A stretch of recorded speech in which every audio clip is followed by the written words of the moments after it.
Hello everyone, welcome back to online study on. आज हम इस वीडियो में लेकर आए हैं बिहार सचिवालय के लिए सेट नंबर 11। उम्मीद करते हैं इससे पहले के बाकी के 10th पार्ट तक आपने ज़रूर देख लिया होगा। नहीं देखे हैं तो कोई बात नहीं, प्लेलिस्ट जाइए, प्लेलिस्ट को चेक कर लीजिए, वहाँ पे सारी वीडियो एक साथ देख सकते हैं। तो इसमें आपको 50 MCQ देखने को मिलता है और काफ़ी अच्छे क्वेश्चन हैं। तो एंड तक वीडियो के साथ बने रहिए और आखिरी में कमेंट करके ज़रूर बताइएगा कितना आपने स्कोर किया। चलिए शुरू करते हैं। देखिए, पहला प्रश्न है कि ओंकेश्वर परियोजना निम्नलिखित नदियों में से किस एक से संबंध रखता है। ओंकेश्वर परियोजना का संबंध हो जाता है मध्य प्रदेश में, मध्य प्रदेश के खांडवा जिले में स्थित है। तो सही आंसर हो जाएगा नर्मदा। नर्मदा यहाँ पे बी को टिक करेंगे। सेकेंड क्वेश्चन की भारत की सर्वाधिक महत्वपूर्ण मिट्टी कौन सी है। भारत की सर्वाधिक महत्वपूर्ण मिट्टी निम्नलिखित में से कौन सी है। तो सही आंसर क्या होगा, ऑप्शन सी जलोढ़ मिट्टी। ठीक है, जलोढ़ मिट्टी यहाँ पे करेक्ट आंसर होगा। उत्तरी भारत में ज़्यादातर जो मिट्टियाँ हैं वो आपको यही देखने को मिला है, जलोढ़ मिट्टी। और ये मुख्यतः नदियों के द्वारा मतलब बहाव से लाई गई मिट्टी होती है। बेसिकली जो कि मेन नदी जो होती है सिंधु, गंगा, ब्रह्मपुत्र नदियों के बहाव से ये देखने को मिलता है। और इस मिट्टी में नाइट्रोजन और पोटास की मात्रा बहुत कम होती है, लेकिन इसमें फॉस्फोरस और ह्यूमस की मात्रा ज़्यादा देखने को मिलता है। ठीक है, और इसमें मतलब कि जलोढ़ मिट्टी जो है दो प्रकार की होती है, एक जलोढ़ पुरानी जलोढ़ मिट्टी और एक नई जलोढ़ मिट्टी। तो दोनों को अलग अलग नामों से भी जाना जाता है। तो पुरानी जलोढ़ मिट्टी जो होती है, पुरानी जलोढ़ मिट्टी को बांगर कहते हैं और जो नई जलोढ़ मिट्टी होती है उसको खादर के नाम से जाना जाता है। तो ये ध्यान में रखना है। क्वेश्चन नंबर 3 है कि दिसंबर 1911 में पहली बार जन गण मन कहाँ पर गाई गई थी। पहली बार जो राष्ट्रगान है ये कहाँ पर गाया गया था। तो सही आंसर हो जाएगा ऑप्शन सी, यानी कि कोलकाता में। कोलकाता नहीं, कलकत्ता कहेंगे। ठीक है, कलकत्ता में गाया गया था। और उस वक्त अध्यक्ष कौन थे, यानी 1911 की जो अध्यक्षता कौन कर रहे थे, वी सर नारायण धर। ठीक है, वी सर नारायण धर। 27 दिसंबर 1911 को ये गाया गया था। और राष्ट्रगान के रचयिता किसे माना जाता है, तो रविन्द्रनाथ टैगोर जी को। The wheels of history, the wheels of history नामक पुस्तक के लेखक कौन थे। द व्हील्स ऑफ हिस्ट्री नामक पुस्तक के लेखक थे राम मनोहर लोहिया। राम मनोहर लोहिया, ऑप्शन बी को टिक करेंगे, बी इंपॉर्टेंट हो जाएगा। क्वेश्चन नंबर 5 है कि निम्न अखबारों में से कौन सा मुख्यतः उदारवादियों की नीतियों का प्रचारक था। मुख्यतः उदारवादियों की नीतियों का प्रचारक था। तो सही आंसर ऑप्शन बी, यानी कि लीडर। और पूछा था कि लीडर जो यहाँ पे इस पत्रिका था, अखबार था, इसके संपादक कौन थे, तो मदन मोहन मालवीय जी। याद रखिएगा, मदन मोहन मालवीय जी। एमनेस्टी इंटरनेशनल का मुख्यालय कहाँ पर स्थित है। एमनेस्टी इंटरनेशनल का मुख्यालय कहाँ स्थित है। तो सही आंसर किसे टिक करेंगे, option A London. Amnesty international का मुख्यालय लंदन में स्थित है। निम्नलिखित में से कौन सुमेलित नहीं है। तो बताइए कि निम्नलिखित में से कौन सुमेलित नहीं है। रेड क्रॉस का मुख्यालय जेनेवा में, बिल्कुल सही। अरब लीग का मुख्यालय काहिरा, ये भी सही है। नाटो का मुख्यालय ब्रुसेल्स में पड़ता है। ठीक है, ब्रुसेल्स, यहाँ पे वियना गलत है। और संयुक्त राष्ट्र पर्यावरण कार्यक्रम यानी कि UNEP का जो है केन्या की राजधानी नैरोबी, ये भी बिल्कुल सही है। तो यहाँ पे गलत हो गया ऑप्शन सी, नाटो का मुख्यालय जो कि ब्रुसेल्स में। अगला प्रश्न कि निम्नलिखित कथनों पर विचार करिए और बताना कि कौन सा कथन सही है। ध्यान से पढ़िए और बताइए कौन सा कथन सही होगा। तो पहला पॉइंट है कि अंतर्राष्ट्रीय मुद्रा कोष का मुख्यालय न्यूयॉर्क में है। ये पॉइंट गलत है क्योंकि अंतर्राष्ट्रीय मुद्रा कोष का मुख्यालय पड़ता है वाशिंगटन DC में। IMF, ठीक है, क्या होता है IMF का full form international monetary fund होता है। ठीक है, IMF इंटरनेशनल मॉनेटरी फंड। उसके बाद यहाँ पे अगला है कि वर्तमान में अंतर्राष्ट्रीय मुद्रा कोष के सदस्यों की संख्या 189। एक पॉइंट गलत है क्योंकि इसमें वर्तमान में 190 सदस्य हैं। तो दोनों के दोनों पॉइंट्स गलत हो जाता है। तो ना ही एक सही है और ना ही दो, ऑप्शन डी। अमृत बाजार पत्रिका की स्थापना की थी किसने। अमृत बाजार पत्रिका की स्थापना किसने की थी। तो ध्यान में रखना है, शिशिर कुमार घोष, मोतीलाल घोष दोनों भाई थे। तो दोनों में से कोई भी ऑप्शंस में दे सकता है। शिशिर कुमार घोष यहाँ पे सही आंसर बन जाता है। ठीक है, और वर्नाकुलर प्रेस एक्ट से बचने के लिए सबसे पहले ये जो कि बंगाली भाषा में प्रकाशन होता था, लेकिन 1878 में मतलब 1868 में इसकी स्थापना हुई थी। 1878 में जब वर्नाकुलर प्रेस एक्ट लागू हुआ तो ये अखबार मतलब वर्नाकुलर प्रेस एक्ट से बचने के लिए अंग्रेजी में प्रकाशन होने लगा था। तो इस चीज़ को याद रखेंगे। अगला प्रश्न है कि पोस्ट ऑफिस के लेखक कौन है। पोस्ट ऑफिस के लेखक कौन है, हिंदी में डाकघर कहा जाता है। एक्चुअली पुस्तक का नाम ही डाकघर है। तो ध्यान दीजिएगा, पोस्ट ऑफिस के लेखक हो जाते हैं रविन्द्रनाथ टैगोर जी। ऑप्शन ए को टिक करेंगे। रविन्द्रनाथ टैगोर जी की अन्य जो इंपॉर्टेंट है, जैसे गीतांजलि तो आपको पता ही है, इसके बारे में बताने की ज़रूरत नहीं है। गीतांजलि हो गया, काबुली वाला, घर और बाहर, गोरा सबसे इंपॉर्टेंट हो जाता है, और एक द गार्डनर भी याद रखेंगे। इनकी कुछ प्रमुख रचनाएँ हैं जो कि एग्जाम्स के लिए बार बार रिपीट होते हैं, पूछे जाते हैं। सौर पृष्ठ पर लगभग कितना तापमान होता है? सौर पृष्ठ पर लगभग कितना तापमान होता है? तो ध्यान देना है, सौर पृष्ठ पर लगभग तापमान होता है 6000 डिग्री सेल्सियस का। यहाँ पे सी को टिक करेंगे, 6000 डिग्री सेल्सियस का। Option C will be correct answer. अगला प्रश्न कि निम्नलिखित में से कौन सही है? तो बताइए कि निम्नलिखित में से कौन सही तरीके से मिलान किया गया? टाँका जो होता है, टाँका तार सीसा और टीन का मिश्रण होता है, सही है। स्टेनलेस स्टील, आयरन, निकेल और क्रोमियम का मिश्रण होता है, ये भी सही है। सोल्डर जो होता है टीन और शीशे का यहाँ पे मिश्रण होता है। तो ये तीनों के तीनों बिल्कुल सही है। तो राइट आंसर हम ऑप्शन डी पे जाएंगे। 1 2 3 तीनों के तीनों बिल्कुल सही तरीके से मैच किया गया। इस्पात के संदर्भ में जो कि विचार करना है, इस्पात के संबंध में यहाँ पे विचार करना है। तो ध्यान दीजिएगा, इसमें कार्बन की जो मात्रा होती है लगभग हम यहाँ पे कह सकते हैं अकॉर्डिंग टू ऑप्शंस 0.1 से 2% तक होता है, ठीक है। ऑप्शन ए को टिक कर सकते हैं। अकॉर्डिंग टू ऑप्शन यहाँ पे फिलहाल सही है। वैसे 0.5 से लेकर के 1.5 तक होता है, लेकिन अकॉर्डिंग टू ऑप्शन हम ए पे जा सकते हैं क्योंकि वो थोड़ा सा ज़्यादा सूटेबल लग रहा है। रविन्द्रनाथ टैगोर ने किस शास्त्रीय नृत्य को पुनर्जीवित करके उसे केरल के अतिरिक्त बंगाल में लोकप्रिय बनाया था? केरल के अतिरिक्त, ध्यान दीजिएगा, केरल के अतिरिक्त उसे बंगाल में भी लोकप्रिय बनाया था। वो शास्त्रीय नृत्य कौन सा है? कथकली। कथकली यहाँ पे बी को टिक करेंगे, ठीक है, कथकली। जैसे आपको यहाँ पे मोहिनीअट्टम पता ही है, मोहिनीअट्टम का संबंध भी केरल से होता है। कथक जो होता है उत्तर भारत से संबंध है, उत्तर प्रदेश और राजस्थान से संबंध रखता है। और भरतनाट्यम का संबंध तमिलनाडु से, ठीक है।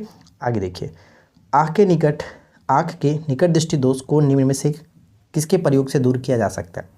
निकट दृष्टि दोष यानी कि जिसको इंग्लिश में हम लोग मायोपिया के नाम से जानते हैं, और मायोपिया को ठीक करने के लिए उत्तल लेंस का प्रयोग करते हैं, ठीक है। जबकि हाइपरमेट्रोपिया के लिए उत्तल लेंस का प्रयोग किया जाता है। तो फिलहाल यहाँ पे बी को टिक करके आगे बढ़ेंगे। नेक्स्ट क्वेश्चन की वायुमंडलीय दाब का अचानक गिरना इंगित करता है? वायुमंडलीय दाब का अचानक गिरना क्या इंगित करता है? तो अगर वायुमंडलीय दाब अचानक नीचे की तरफ गिर रहा है तो इसका संकेत होता है कि मौसम तूफान जैसा होने वाला है, तूफान होने वाला है, ठीक है। धीरे धीरे गिरता है तो हम उसको कहते हैं वर्षा होने वाला है, वर्षा के मौसम को इंगित करता है। और धीरे धीरे चढ़ता है तो साफ मौसम होने की संभावना होती है। नेक्स्ट वन है कि खतरे के सिग्नल के रूप में यानी खतरे के संकेत के लिए लाल प्रकाश का प्रयोग क्यों किया जाता है? तो बहुत ही सिंपल सा क्वेश्चन है, राइट आंसर आप इसको गेस कर सकते हैं। तो सबसे पहले आप क्वेश्चन का राइट आंसर गेस करिए, नीचे कमेंट करके बताइए इसका राइट आंसर क्या होना चाहिए। जल्दी से 5 सेकेंड का टाइम आपको मिलता है। तो लाल प्रकाश का प्रयोग संकेत के रूप में क्यों किया जाता है? तो बहुत सारे कारण होते हैं। जैसे पहला कारण कि इसका प्रकीर्णन सबसे कम होता है। प्रकीर्णन का अर्थ होता है जैसे कि हम अगर सिंपल सी भाषा में बात करें तो छितराना, प्रकाश का छितराना, ठीक है, स्कैटरिंग जिसको इंग्लिश में कहते हैं। तो प्रकीर्णन इसका कम होता है, जिस वजह से इसका तरंगदैर्घ्य ज़्यादा होता है। तो तरंगदैर्घ्य ज़्यादा होने के कारण, प्रकाश का प्रकीर्णन कम होने के कारण इसका प्रयोग खतरे के सिग्नल के रूप में किया जाता है। तो यहाँ पे ए बिल्कुल सही आंसर बन जाता है। आगे बढ़ते हैं। नेक्स्ट क्वेश्चन से कि तापमान को कितना कम कर देने से सभी गैस शून्य आयतन घेरेगी? सभी जो कि शून्य आयतन घेरेगी। तो -273 degree Celsius, -273 degree Celsius. Next question की क्रिटिनिज्म निम्न ग्रंथि के अल्पस्राव से होता है। जो जड़ मानवता जिसको कहते हैं यानी कि क्रिटिनिज्म जिसको कहा जाता है, किस ग्रंथि के अल्पस्राव से होता है? तो इसका सही संबंध हो जाएगा थायराइड ग्रंथि, ठीक है। थायराइड ग्रंथि यहाँ पे ऑप्शन ए को टिक करेंगे। अगला प्रश्न कि भारत के संविधान की 11वीं अनुसूची में कितने विषय हैं? तो 11वीं अनुसूची का संबंध किससे हो जाता है? तो पंचायती राज व्यवस्था से। और पंचायती राज व्यवस्था 73वें संविधान संशोधन 1992 के तहत जोड़ा गया। 24 अप्रैल 1993 से लागू हो गया भारत में, और इसलिए 24 अप्रैल को प्रत्येक वर्ष क्या मनाते हैं? पंचायती राज दिवस के रूप में मनाया जाता है, ठीक है। और इसमें पंचायतों को टोटल 29 विषय दिए गए थे काम करने के लिए, यानी कि सी बिल्कुल सही आंसर बन जाए। चलिए इसके बाद अगला क्वेश्चन देखिए। नेक्स्ट वन है कि औरंगजेब ने दक्षिण में जिन 2 राज्यों को विजित किया था वो कौन कौन से? औरंगजेब ने दक्षिण में 2 राज्यों को विजित किया, वो कौन कौन से? तो एक तो आपका हो गया बीजापुर, दूसरा गोलकुंडा। बीजापुर 1685 और गोलकुंडा 1687, ठीक है। तो यहाँ पे सही आंसर होगा ऑप्शन सी। अगला प्रश्न कि किस अनुच्छेद के तहत राष्ट्रपति तथा उपराष्ट्रपति के निर्वाचक से संबंधित विवाद का निर्णय उच्चतम न्यायालय द्वारा करने का प्रावधान संविधान में दिया गया? किस अनुच्छेद में? यानी कि अगर राष्ट्रपति उपराष्ट्रपति से संबंधित निर्वाचन में कोई विवाद उत्पन्न होता है तो उसका निर्णय उच्चतम न्यायालय में किया जाएगा। इसका संबंध दिया गया अनुच्छेद 71, ठीक है, आर्टिकल 71 में। नेक्स्ट क्वेश्चन दिया गया कि 1951 के प्रथम संवैधानिक संशोधन अधिनियम द्वारा भारतीय संविधान के निम्नलिखित में से कौन सी अनुसूची जोड़ी गई थी? तो आज मैंने मॉर्निंग में आपको संशोधन से संबंधित एक वीडियो बनाया था, अगर आपने उसको नहीं देखा है तो ज़रूर देख लीजिएगा। संविधान संशोधन अच्छे तरीके से क्लियर हो चुका है। तो यहाँ पे अगर हम बात करें कि 1951 में प्रथम संविधान संशोधन के द्वारा नवीं अनुसूची जोड़ी गई थी, ठीक है। नवीं अनुसूची भूमि सुधार और अन्य कानूनी समीक्षा से बचाने के लिए नवीं अनुसूची को जोड़ी गई थी 1951 में प्रथम संविधान संशोधन के द्वारा। तो यहाँ पे फिलहाल बी बिल्कुल सही आंसर बनेगा। अगला प्रश्न कि 17 अप्रैल को विश्व भर में कौन सा दिवस मनाया जाता है? 17 अप्रैल को विश्व भर में कौन सा दिवस मनाया जाता है? तो हीमोफीलिया दिवस के रूप में मनाते हैं, ठीक है। हीमोफीलिया दिवस बिल्कुल सही आंसर होगा। एड्स दिवस होता है आपका 1 दिसंबर। कैंसर दिवस होता है जो कि 4 फरवरी। और यहाँ पे अगर हम बात करें विश्व टीबी दिवस तो ये प्रत्येक वर्ष 24 मार्च को मनाया जाता है, ठीक है, 24 मार्च को मनाया जाता है। तो इन सभी को याद रखिएगा क्योंकि सभी इंपॉर्टेंट हो जाते हैं। चलिए इसके बाद अगला प्रश्न है कि सामान्य संतुलन सिद्धांत किसने प्रतिपादित किया था? सामान्य संतुलन सिद्धांत को किसने प्रतिपादित किया था? तो राइट आंसर क्या बनेगा? ऑप्शन बी को टिक करेंगे, लियोन वालरस, ठीक है, लियोन वालरस यहाँ पे सही होगा, ऑप्शन बी। देखिए अगला प्रश्न है कि प्रतिभूति व्यापारी स्वचालित दर राष्ट्रीय संघ यानी कि नास्डॉक में सूचीबद्ध होने वाली पहली भारतीय कंपनी कौन सी है? तो नास्डॉक जो है वो अमेरिका का शेयर सूचकांक है। तो ध्यान रखेंगे यहाँ पे नास्डॉक में शामिल होने वाली सूचीबद्ध होने वाली पहली भारतीय कंपनी इन्फोसिस था। इन्फोसिस के संस्थापक किसे माना जाता है? नारायण मूर्ति, ठीक है, कृष्ण नारायण मूर्ति, ये ध्यान रखेंगे। कर्क रेखा 2 बार पार करने वाली कौन सी नदी है? कर्क रेखा को 2 बार काटती है या फिर पार करती है, इस तरह से कहते हैं। तो ध्यान में रखिएगा वो है माही नदी, ठीक है, माही नदी यहाँ पे करेक्ट आंसर हो जाएगा, ऑप्शन सी। लूनी नदी को किस नाम से जानते हैं? मृत नदी के नाम से भी जाना जाता है लूनी नदी को। निम्नलिखित में से कौन सी ग्रीन हाउस गैस नहीं है? ग्रीन हाउस गैस निम्नलिखित में से कौन सी नहीं है? तो ध्यान दीजिएगा यहाँ पे कार्बन मोनोऑक्साइड जो होता है वो ग्रीन हाउस गैस के अंतर्गत नहीं आता है। तो ऑप्शन डी हो जाएगा। दिल्ली के किस महान शासक को राय पिथौरा भी कहा जाता था? राय पिथौरा के नाम से दिल्ली के किस शासक को जाना जाता था, बताइए। तो राय पिथौरा के नाम से पृथ्वीराज चौहान यहाँ पे बिल्कुल सही आंसर बन जाएगा। नेक्स्ट क्वेश्चन देखिए, इनमें से किस शहर को दक्षिण भारत के मैनचेस्टर कहा जाता है? उत्तर भारत का मैनचेस्टर कानपुर होता है, पूर्व भारत का मैनचेस्टर आपका अहमदाबाद को कहते हैं, लेकिन दक्षिण भारत का मैनचेस्टर कोयम्बटूर हो जाएगा, ऑप्शन डी को टिक करेंगे। चलिए इसके बाद अगला है कि स्वराज पार्टी के संस्थापक कौन थे? इस क्वेश्चन का राइट आंसर मैं नहीं बता सकता हूँ, आप लोग कमेंट करके बताइएगा। बहुत ही सिंपल सा है, 1923 में इसका गठन किया गया था। तो जल्दी से कमेंट करके बताइए कि इस प्रश्न का राइट आंसर क्या होगा। 31 का सही आंसर क्या होना चाहिए, आप लोग बताइए, बहुत ही सिंपल सा है। चलिए इसके बाद अगला है कि वर्ष 1880 के दशक में इंडियन मिरर अखबार का प्रकाशन कहाँ से होता था? इंडियन मिरर अखबार का प्रकाशन कहाँ से होता था? तो इसका प्रकाशन होता था कलकत्ता से, ऑप्शन बी को टिक करेंगे। चलिए इसके बाद अगला है कि निम्नलिखित में से किसने भारतीय विश्वविद्यालयों में धार्मिक शिक्षा के लिए प्रबल रूप से वकालत की थी? बताइए, धार्मिक शिक्षा के लिए प्रबल रूप से वकालत की थी। तो सही आंसर क्या होगा? सही आंसर यहाँ पे हम ऑप्शन डी को टिक करेंगे, यानी कि Madan Mohan Malaviya ji. D will be right answer, Madan Mohan Malaviya. प्रारंभिक भारत में अग्रहार क्या था? प्रारंभिक भारत में अग्रहार क्या होता था? तो ए को टिक करेंगे, ब्राह्मणों को अनुदत्त गांव या फिर भूमि का नाम मतलब अग्रहार कहा जाता था। यहाँ पे ए को टिक करके आगे बढ़ेंगे, अग्रहार। अगला प्रश्न कि शिक्षा के विकास हेतु सार्जेंट आयोग निम्नलिखित में से किस गवर्नर जनरल के शासनकाल में स्थापित हुआ था? तो ध्यान दीजिएगा, इस प्रश्न का राइट आंसर क्या होगा? लॉर्ड वेवेल यहाँ पे करेक्ट होगा, लॉर्ड वेवेल, ऑप्शन डी को टिक करेंगे, ठीक है। तो सार्जेंट आयोग का संबंध किससे था? शिक्षा से था, शिक्षा के विकास हेतु ध्यान रखिएगा। और अगर मैं आपसे पूछूं कि सार्जेंट आयोग का गठन कब किया गया था, तो 1944-45 में किया गया था, इसको ध्यान रखिएगा। अलाउद्दीन खिलजी ने किस हिंदू शासक को राय रायन की उपाधि दी थी? अलाउद्दीन खिलजी ने किसे राय रायन की उपाधि दी थी? क्या बनेगा right answer? Option A Ramchandra Dev. ठीक है, रामचंद्र देव, ऑप्शन ए को टिक करेंगे। ये इंपॉर्टेंट क्वेश्चन है, कई बार पूछा गया तो इसे याद रखिएगा। निम्नलिखित में से किसने अमृतसर की नींव रखी थी? अमृतसर की नींव किसने रखे थे, कौन है? तो यहाँ पे करेक्ट आंसर हो जाएगा सिखों के जो चौथे गुरु थे रामदास जी, सही आंसर बनेगा ऑप्शन बी रामदास जी। ठीक है, अगला प्रश्न कि दास प्रथा पर प्रतिबंध लॉर्ड एलनबरो के शासनकाल में किस चार्टर अधिनियम के द्वारा लगा था? तो ये अधिनियम था आपका, मतलब कि पहले मैं आपको बता दूं कि मतलब कि यहाँ पे जो प्रतिबंध लगाया गया कब, 1843 में, 1843 में।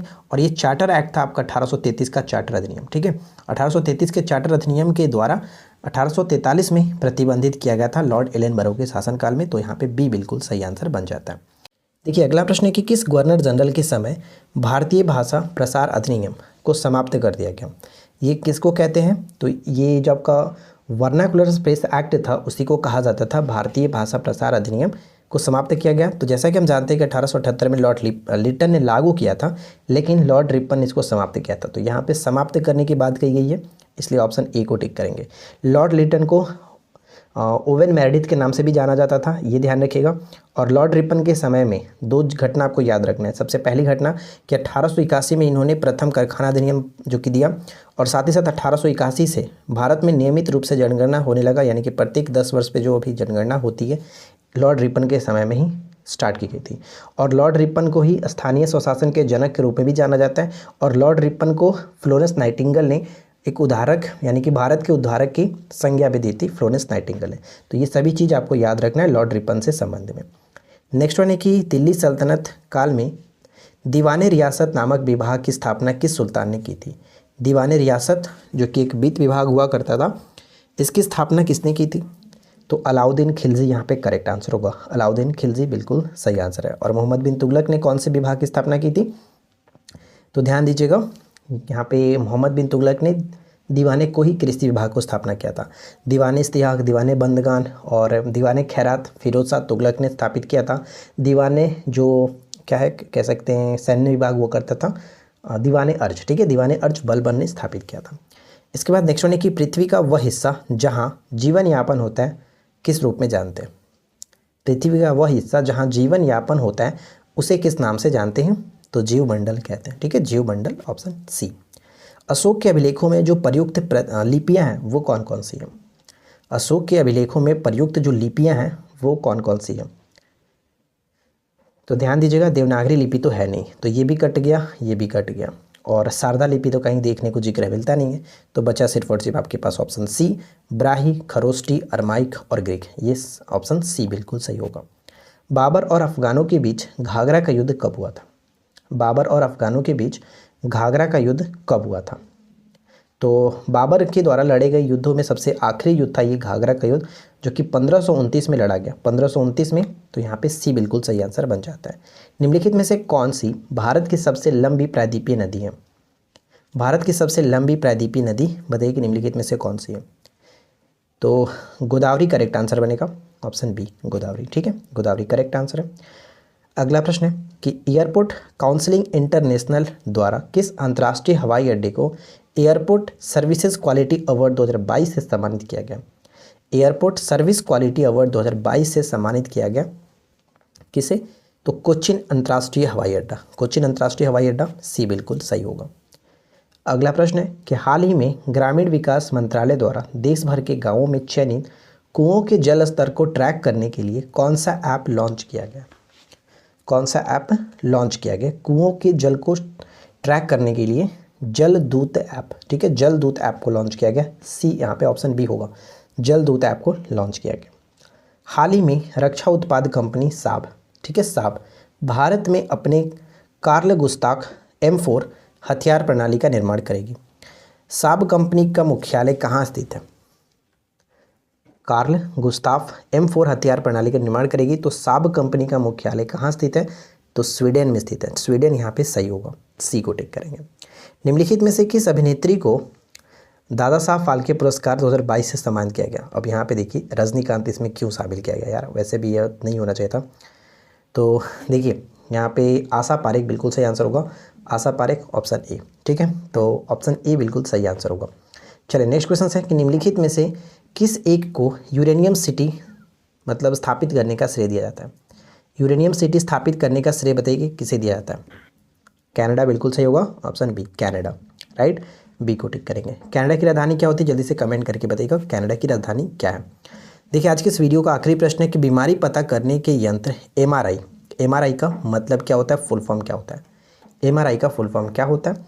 तो ध्यान देंगे, एमआरआई का full form magnetic resonance imaging होता है, मैग्नेटिक रिजोनेंस इमेजिंग होता है। यहाँ पे सी को टिक करके आगे बढ़ेंगे, ठीक है। तो फ्रेंड्स उम्मीद करते हैं कि आप लोगों को आज का ये वीडियो अच्छा लगा होगा। वीडियो अच्छा लगा हो तो लाइक एंड शेयर जरूर करिए। चैनल पे पहली बार है तो सब्सक्राइब करके नोटिफिकेशन बेल आइकन को ऑल पे सेट करिए और इस वीडियो को कम से कम अपने 5 दोस्तों के साथ जरूर शेयर करें, अपने फ्रेंड के साथ, अपने ग्रुप सर्कल में, ताकि और भी लोग हमारे साथ जुड़ सकें। वीडियो अगर अच्छा लगा हो तो लाइक एंड शेयर जरूर करिएगा। चैनल पे पहली बार है तो सब्सक्राइब करके नोटिफिकेशन बेल आइकन को ऑल पे सेट कर लीजिए। हम मिलते हैं आपके साथ इसी प्रकार के नेक्स्ट वीडियो में किसी नए टॉपिक के साथ।